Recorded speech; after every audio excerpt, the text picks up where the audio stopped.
Looking for music that lifts your spirit and fills your heart? Experience the powerful sound of the Tabernacle Choir at Temple Square.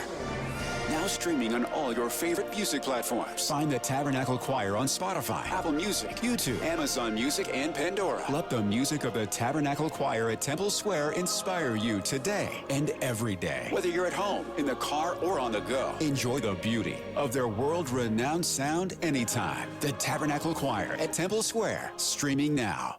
The Jazz, the Mammoth, and the Utes, Cougars, and Aggies. When it comes to sports in Utah, we've got you covered. This is Scotty G and the coach, Tim LeComb, presented by Mountain Land Supply on 97.5, the KSL Sports Zone. 97.5, the KSL Sports Zone. Scott Gerard, the coach, Tim LeComb, hour number 4 of the program. We'll talk a little Washington football as Christian Caple will join us coming up here in just a moment. University of Washington beat writer, get his thoughts on this Husky team going into this upcoming season. Aggies play them week 2 for them, September 12th at Husky Stadium. Scotty will, of course, be yelling as loud as he can. Was supposed to go up there the year that COVID ran roughshod through the college football season. So missed an opportunity to call a game up there, but I've been to that stadium covering a game before, and you're hard-pressed to find a more scenic stadium than that one. I like how people come in boats. Yeah, it's called cellgating, where they'll just drive the boat right up or take a ferry in and walk right into the stadium. Did you cover the Jan Jorgensen game? No, it was a Utah State game before I was doing play-by-play. But, yeah, that's a great place to watch a game. Coach Rose went up with a group of boosters that for the trip when BYU had a controversial ending up there. Yeah, that was the Jake Locker. Yes. Yeah, the Jan Jorgensen. Correct, that game. Yeah. Coach was there for that. It's so funny because the itinerary, Coach was having me look through it, and the night before the game, the band Holland Oates was going to play in Seattle, so they're taking the group to that.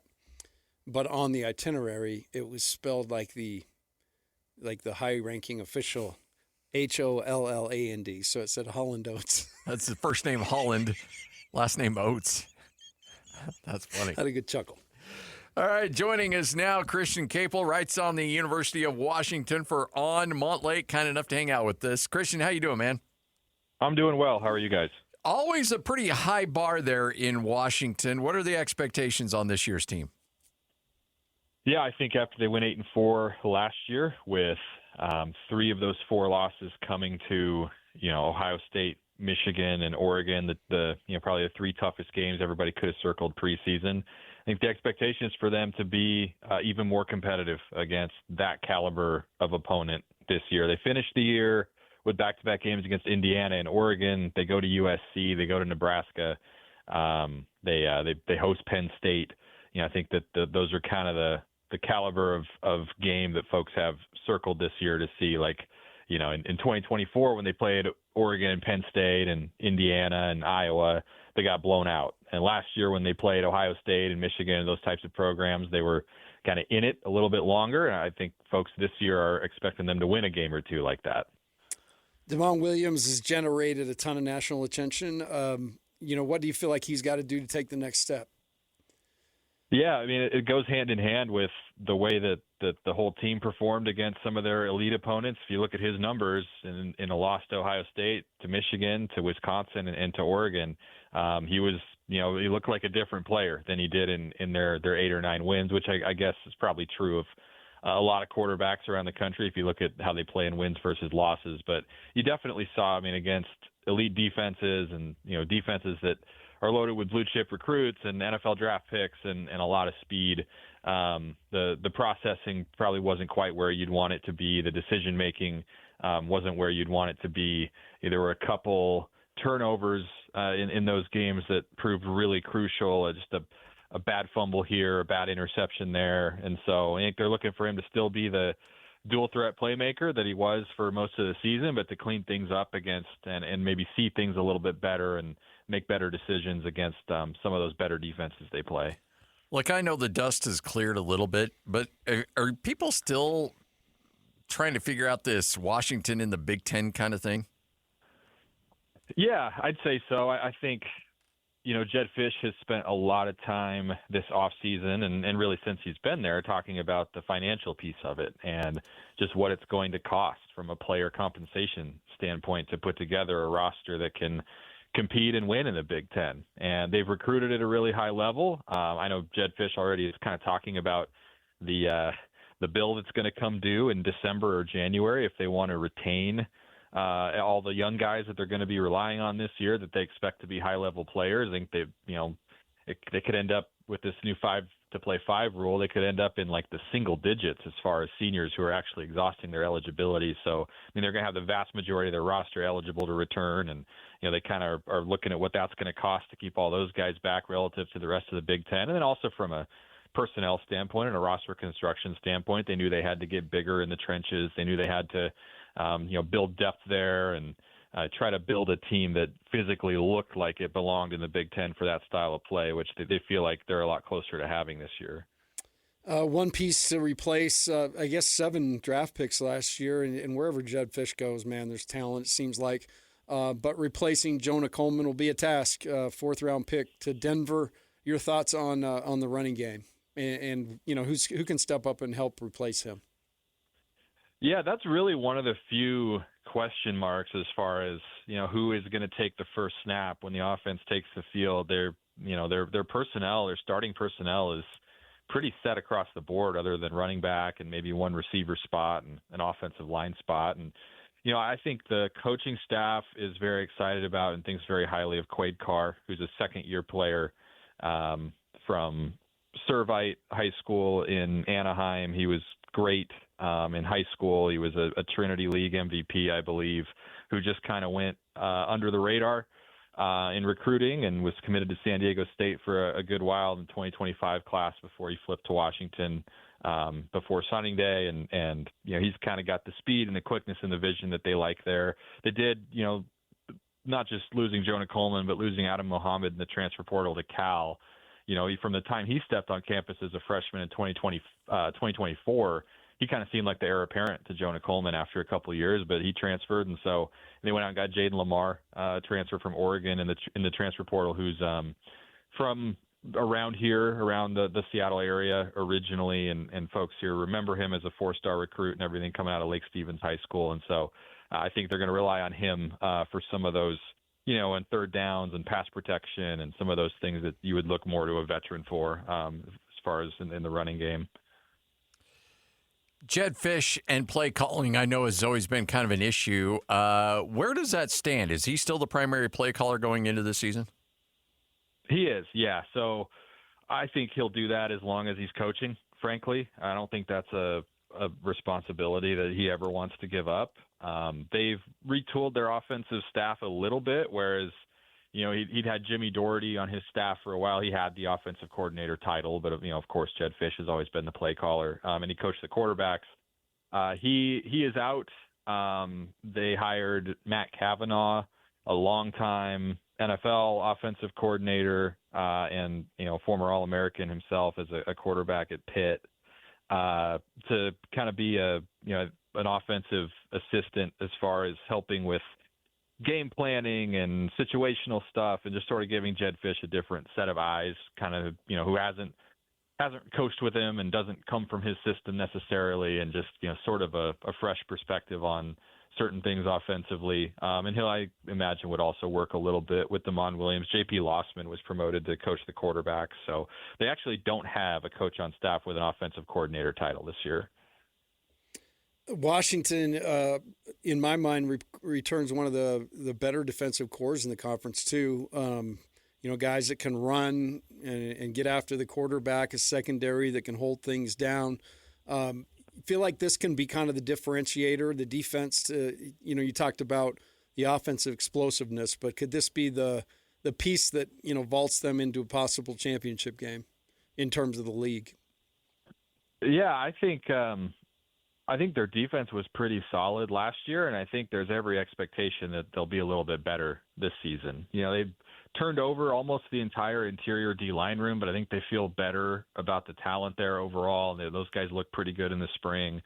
I think they feel like they're deeper at edge rusher, although, I mean, they're going to need a guy or two to really step up and lead that pass rush. They weren't great at getting to the quarterback last year. And I think they have a pretty talented secondary. And Jed Fish and their defensive coordinator, Ryan Walters, and their linebackers coach have all talked about this linebacker group like it's one of the best that they've ever been around at the college level. And so I think they very much expect linebacker to be the strength of the team and feel like they're talented throughout. And, I think their defense gave them a chance against everybody last year. They did not give up more than 26 points in a game. And, I think that's going to be the case again this year. So, there are lots of questions still around, hey, who's going to be that big, physical down the field X receiver to replace Denzel Boston? What's the running game going to look like? And, can Damon Williams Jr. kind of take the next step against great defenses? And, I think that's going to kind of determine the ceiling for this team, because I think the defensive talent is pretty solid. And I think, having another year in Ryan Walters' system and having that continuity and now having constructed that roster to his schematic preferences and everything, I think they're expecting big things out of that side of the ball. So I should know this, but what is I know they're playing this year. Is there a long-term future in place for the Apple Cup, or is that kind of on pins and needles? And is there a desire from the Washington side to keep that rivalry going?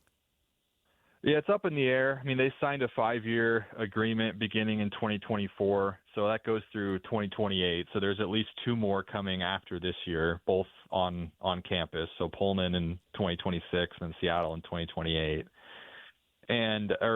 Pullman in 2027 and Seattle in 2028. And, I think so much is undecided about, future realignment and what are the leagues even going to look like, and what's the league schedule going to look like, and what teams are you going to be kind of required to play on an annual basis? What's the future of non-conference scheduling? Do you want to have some sort of SEC crossover if you're a Big Ten team? Do you want to have some sort of Power 4 round robin like Jed Fish has sort of talked about?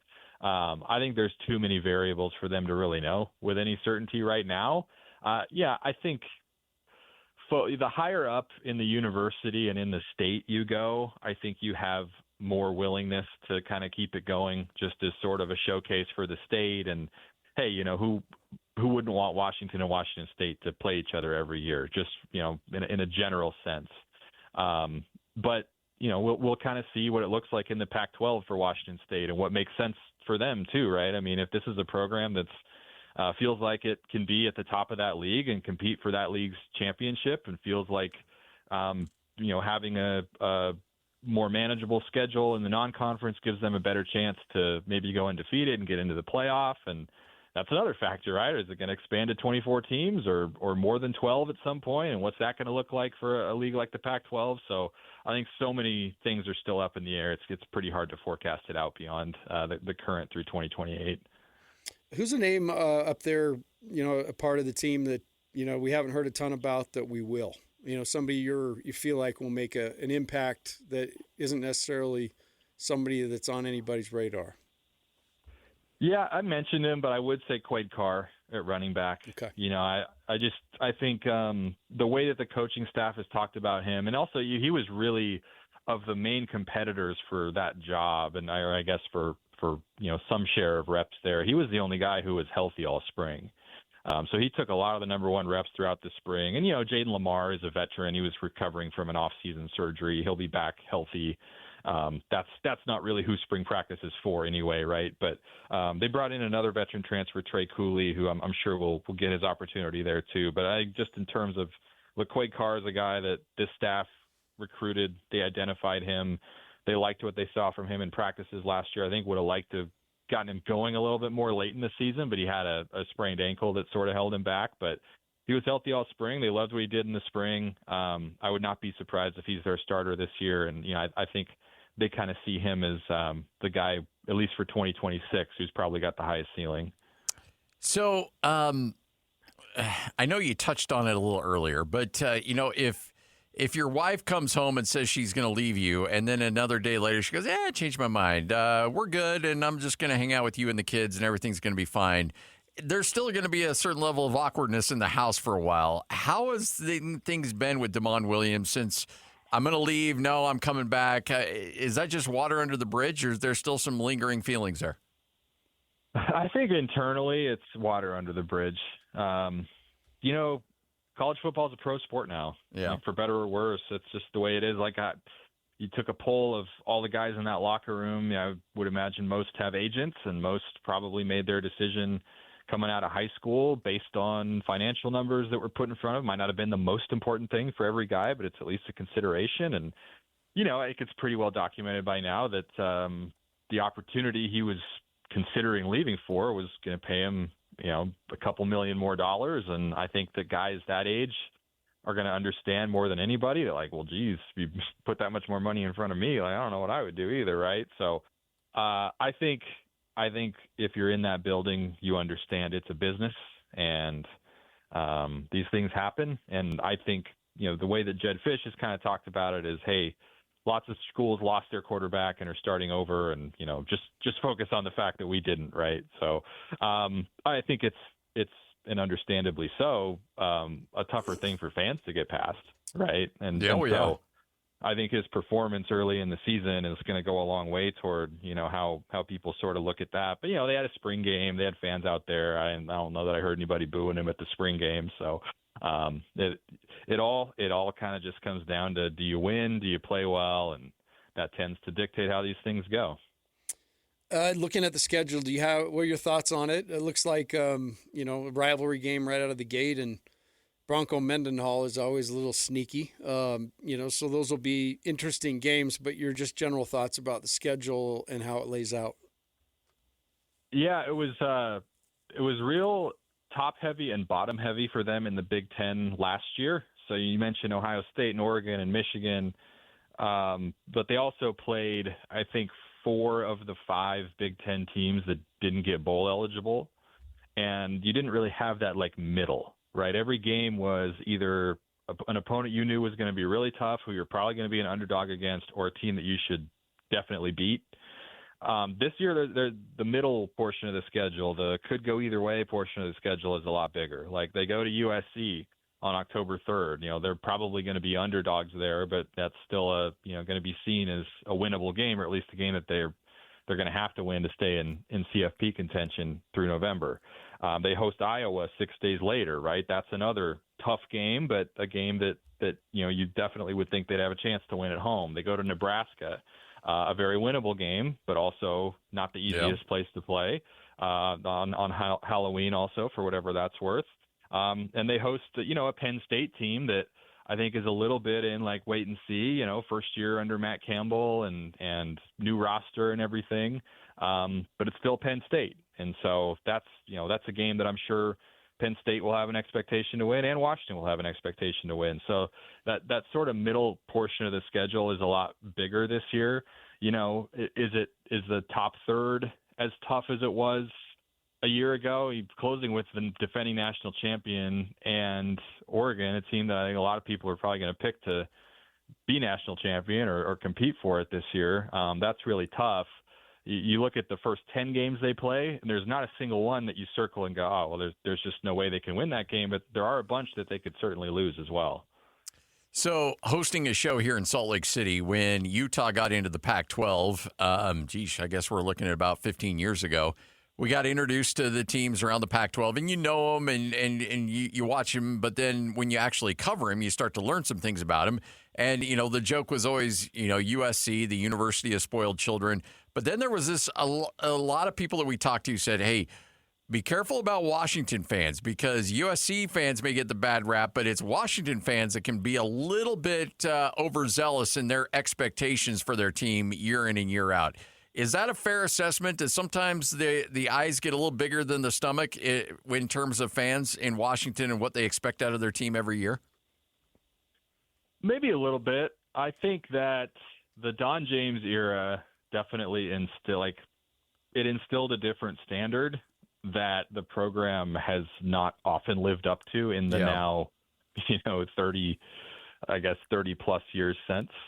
But at the same time, in 2016, they won the Pac-12 and made a 4-team college football playoff. In 2023, they won the Pac-12, went undefeated in the regular season, and made the national championship game.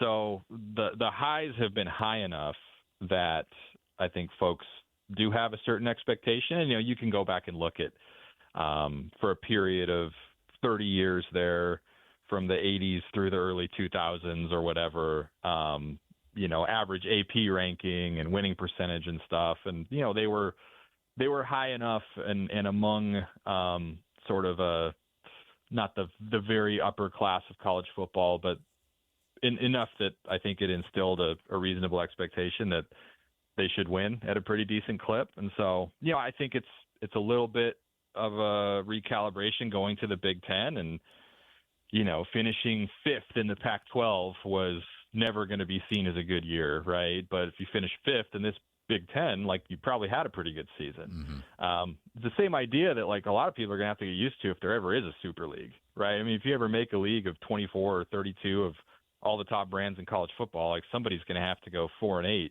who's used to 8-4 being a bad season. So I think there's a little bit of expectation reset necessary for the Big Ten, but also, they made the decision to leave the Pac-12 and go to the Big Ten, and they're paying their head coach more than they've ever paid a head coach, and everyone knows their starting quarterback's getting paid $4 million+ this year, and so there's, I think that being understood, there's a little bit of a hey, go out and prove it.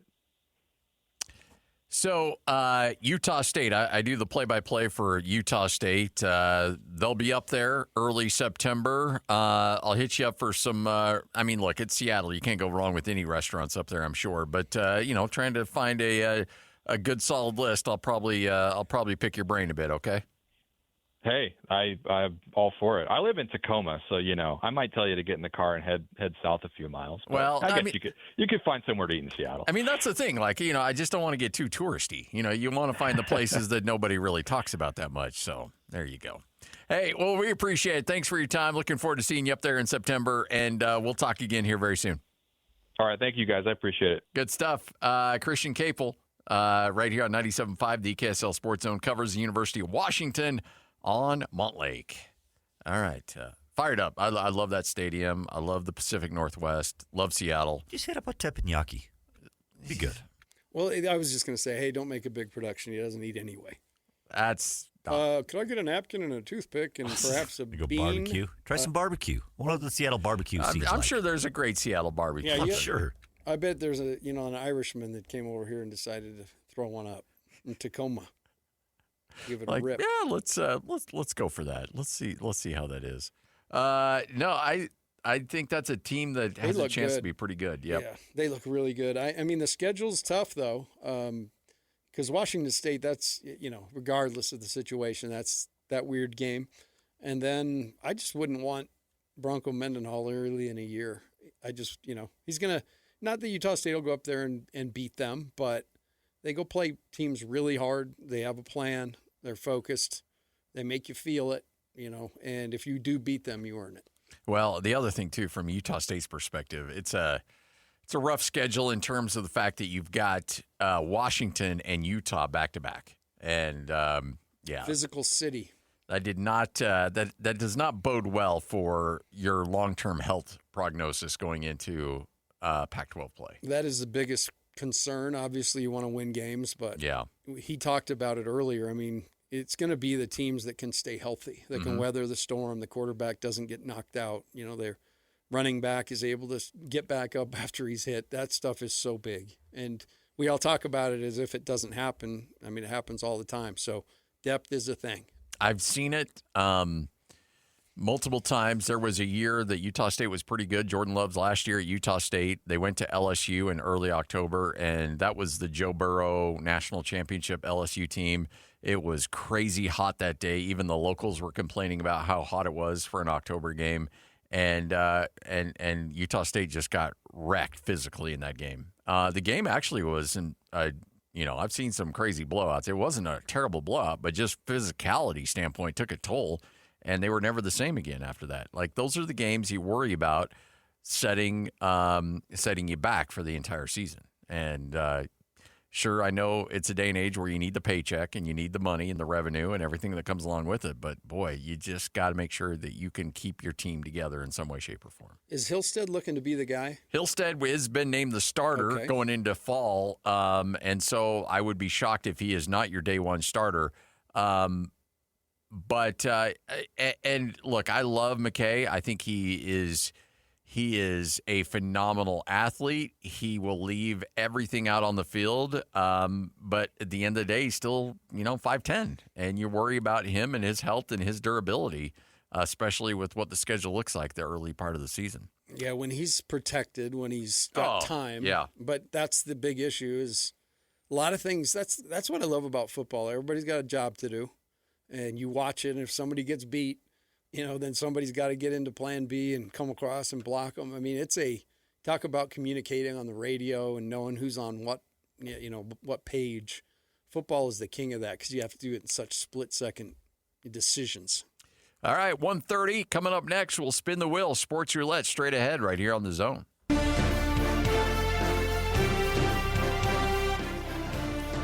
97.5, the KSL Sports Zone. Scott Gerard alongside Tim Lacombe.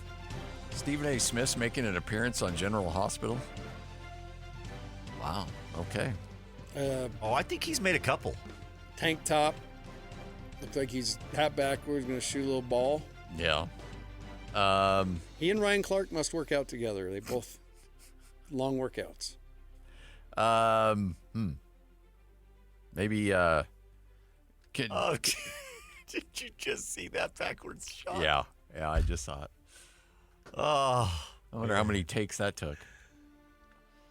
How did it look? I missed it. Was No, it awkward? well, judging by his awkward shot that I've seen at some of the All-Star games, yeah. Yeah, no, Sure, that took was a one couple. where he flipped it up in the air, and then they had another angle where somebody was up above dropping it in the hoop.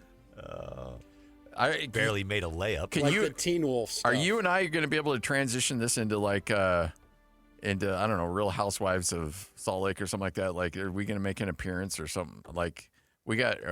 What should we be on?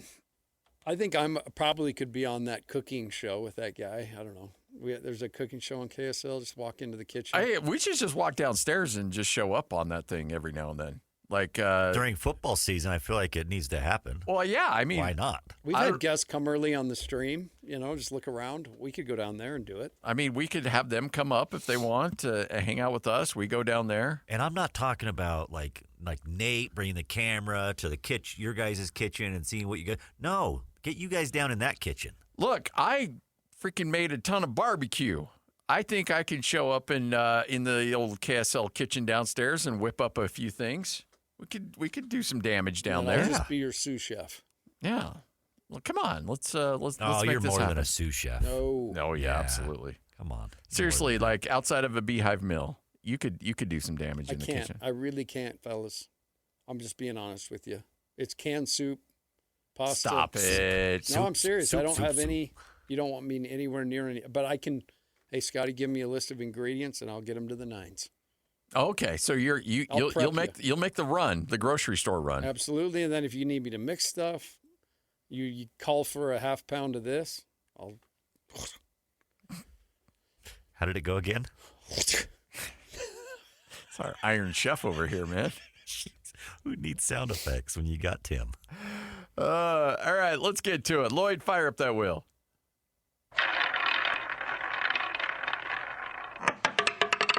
Road rage at the Tour de France.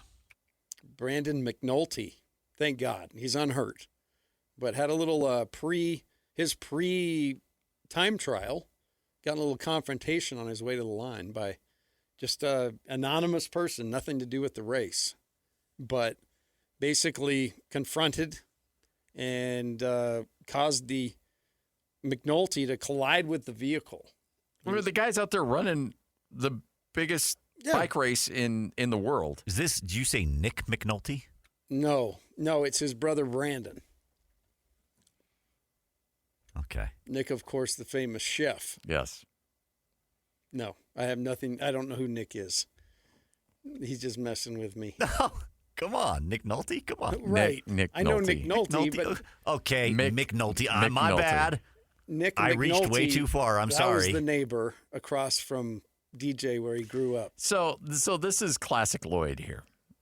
Just Is blow up a that story. he has a bad joke? You call him on it, and then he makes you feel bad for calling him out on a bad joke. I'm sorry. I thought Nick McNulty was pretty good. I'm sorry. I'm sorry. I thought you guys had a sense of humor. That's my bad. Thought you did. My bad. I was missing the point. I'll be better. I had no idea where he was going with it either. You knew that you got the Nick McNulty. Come on. 48 hours. I don't know where you were going with that. The good news is Roxanne. McNulty, not Nick Nolte, but Brandon McNulty. He's unhurt and he's scheduled to get back out on the bike on Tuesday. So no harm, no foul. If you're an idiot out there that road rages, take a deep breath and don't do it. It ends in travesty nearly every time. Have you seen that recent bike crash of the like? It almost looks like a Tour de France type race. The guy runs into like a rascal scooter. Have you seen that? No. I'm serious. I have not.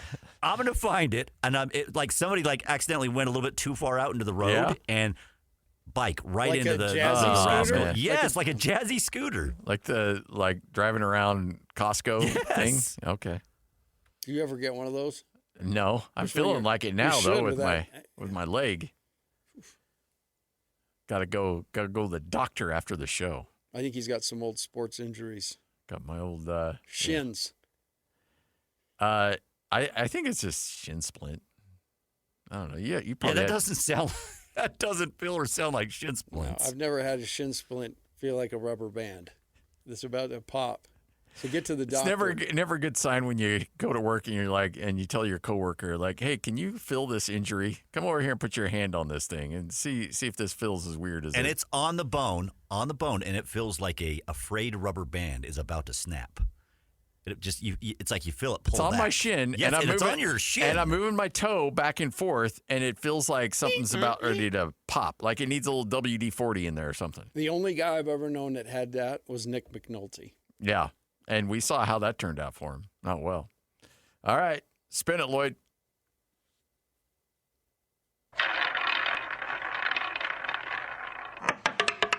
Jordan Brooks money, or should I say Banks? Should we say Jordan Brooks or should I say Banks? Oh, sorry. I just That's saw okay. that. No, it's good. My bad. I'm new at the typing them in, so take note, hashtag. No, Jordan Brooks just got a boatload of money, rightfully so. One of the bright young stars on the defensive side in the NFL. Signed a $51.3 million extension. Whew. So if you need any money, don't go to the Brooks, go to the Banks. Yeah, I would say so. That he's loaded up. But I love watching him fly around. That's an impact player. No, there's no doubt about that. And I love the uniform. That might be the best uniform in the biz. The aqua, the white. Yeah, you with me? Ooh, that's a good question. You know what? I'm on board with that. The teal. Yeah. I just dig it. Beautiful uni. Yeah. All right, Lloyd, fire it up.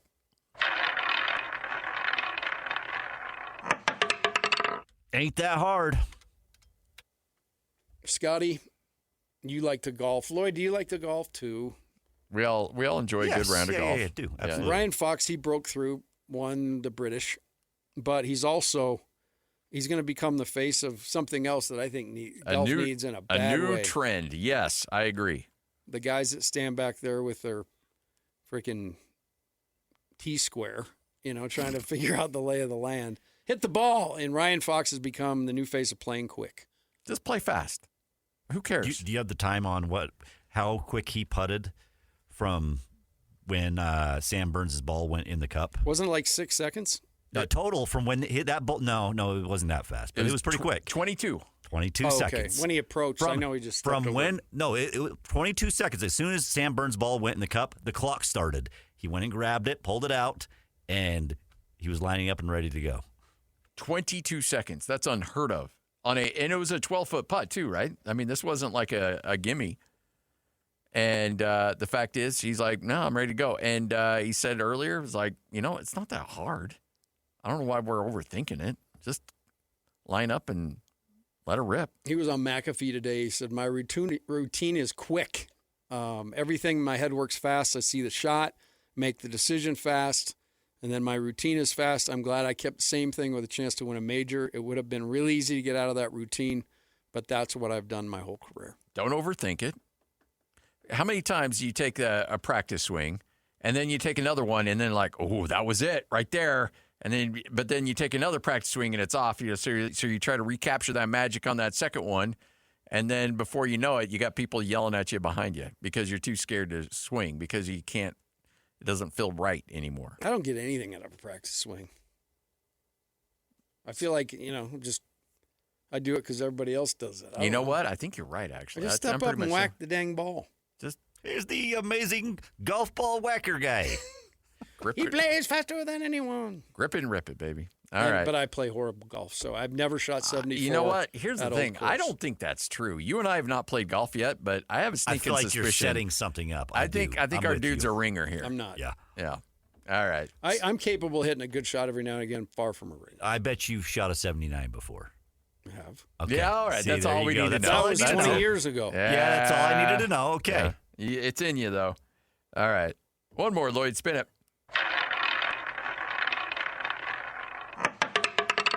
You know where you live, right?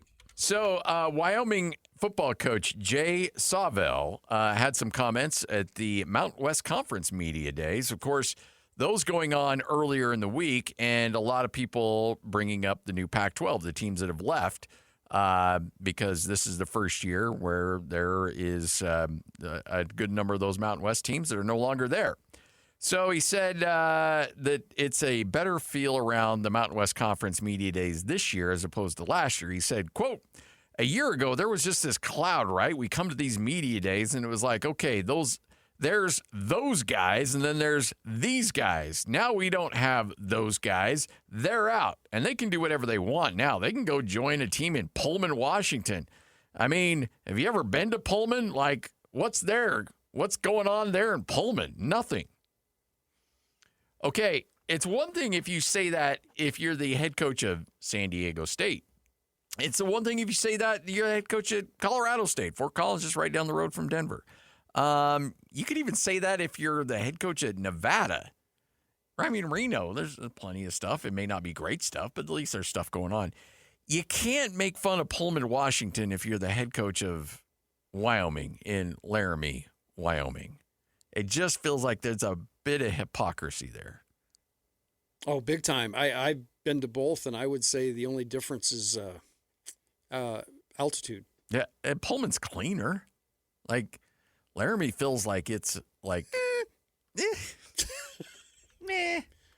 I mean, I get it. Like, Pullman, with the two times that I've called games in Pullman, both times there was not enough hotel space for the football team to stay there. They stayed in Idaho. I can't remember the city over there.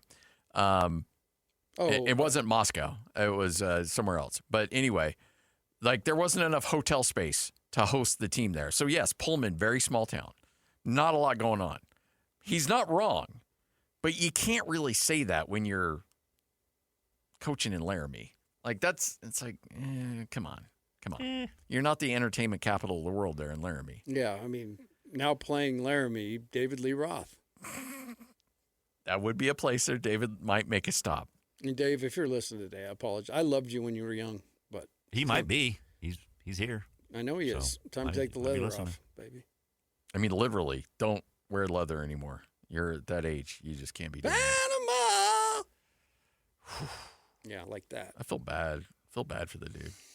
But you're right. There, no prize. I think if you put Pullman and Laramie in kind of a pick one or the other, I think you get a lot of opt-outs. Like, no. Neither. Yeah. All right. We'll wrap up this bad boy next. 97.5, the KSL Sports Zone. Presented by Mountain Land Supply on 97.5, the KSL Sports Zone. 97.5, the KSL Sports Zone. We're going to shut this thing down for the day, I guess. I'll talk to you. See you. That was one of the best exits ever. You heard that when I was with DJ, how he signed off? Listen to this. Like the professional that knows how to lead shows. Like we're going off segment. This is how he closed with Tim. I'll talk to you. See you. Wow, And I really? kind of looked at Lloyd, and he was like, I was like, wait, is that a break? let's hit it. We're out. Okay. I like it. Don't leave me hanging, man. You can't expose me to the wild like that. You did just fine. Oh, Okay, yeah. is No, that you're all right? fine. You're Okay, fine. that was all Great. planned. It was the next step. Yeah. No, you're all I good. feel like I'm hiking with you two. All right. By the way, See if you can do that little ridge over there. Utah has a new quarterback. UMass transfer quarterback Brandon Rose has committed to Utah. So Brandon Rose started at Utah, went to UMass, and now is coming back to Utah. So there you go. To add depth to the quarterback rotation. Is it really a rotation? Isn't there a place where they congregate to come together and talk They about might that? have like a film area. Oh, So really? To that Like film. maybe a part of a building, maybe a specific area that they all come to? Quarterback wing. I think it's more of a maybe wing is too big. Maybe it's a Smaller, yeah. smaller Studio. area. Quarterback Maybe studio. bigger than that. I'm All thinking right. maybe All like right. an actual I'll do it just one time. The quarterback room. a quarterback room. There you That go. feels right. But I That hate feels how it's right. overplayed. Feels right. See, I work with Jake, so little things irritate me that shouldn't, right? Like he teaches me that skill. We added depth to the I've 82 games with him, so we find things that irk us. Morgan Scally. We added depth to our quarterback room. Did he say that? No, Oh gosh. but I'm sure somebody will say that throughout the course of the It'll the get day. asked. Our quarterback rotation's a little more solid. I don't know what you're talking about. Jake Scott does not appear like a guy that gets annoyed at little teeny things and would become actively angry about them. He doesn't seem like he's that kind of a No, person. our whole quest is just how can we aggravate David? That's the whole thing. David Locke? Yes. Oh, okay. That How I do thought we we were talking how do about we James prop for a up the sec. greatness of Ron Bruce Boone and mess with David Locke? That's really 82 game agenda. look, you guys haven't had a lot of wins to talk about. You got to So, have a side game, You guys will have some fun there. You got to find a way to make things enjoyable. and that we do. We laugh. I'll tell you what. He and I laugh until I'm a side split. I seriously, the season is hard to get through, but it's kind of like you have a baby and you forget about it for a while, and then the baby's crying again. That's kind of how the season feels, but we get through it with laughter. It was hard to get through. Like it Yeah, was. now it should be. No, much, it's going to be much fun better. still, but it's a grind. Oh, Don't no, kid there's yourself. no doubt You about know that. that. Oh, yeah. All right, that wraps it up for us. Speaking of Jake Scott, Ben Anderson coming up next right here on 97.5, the KSL Sports Zone.